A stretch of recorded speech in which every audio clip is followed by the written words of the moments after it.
Ito mga guys na may kwento ako. Ngayon, may isang dumayo dun sa probinsya namin. Siyempre, galing Maynila Mayaman, umuwi, mayaman. So nagbiro siya dun sa dalawang magkaibigan na kapitbahay niya. Pagdating daw ng Maynila, pagbaba mo daw ng port ng barko, may trabaho ka na agad. Makikita ka lang na may nagumpukan, ito uso ang riot, ganggang, yung mga ganun. Uso yung yung sapakan, tapos may pusta. Tuwang-tuwa ngayon yung dalawang magkaibigan. Sabi niya, pre, pupunta tayo ng Maynila. Baka ahon tayo sa hirap nito pagka ganitong Kasi tingnan mo si yung kapitbahay natin, mayaman na. Tuwang-tuwa yung dalawa. Di pumunta na ngayon ng Manila, sakay na ng barko.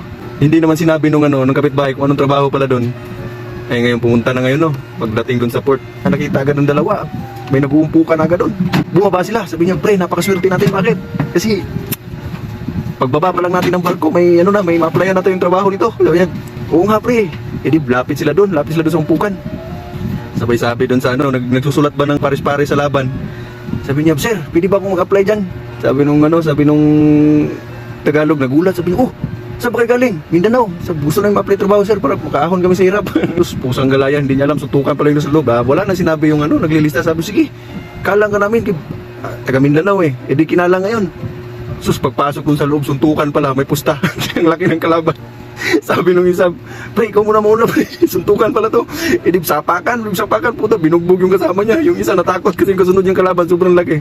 Sabi niya, pre, okay lang ba? Sabi, pre, dito ako mamamatay. Sabi niya, pre, hindi na ako lalaban, pre, uwi ka ng Mindanao.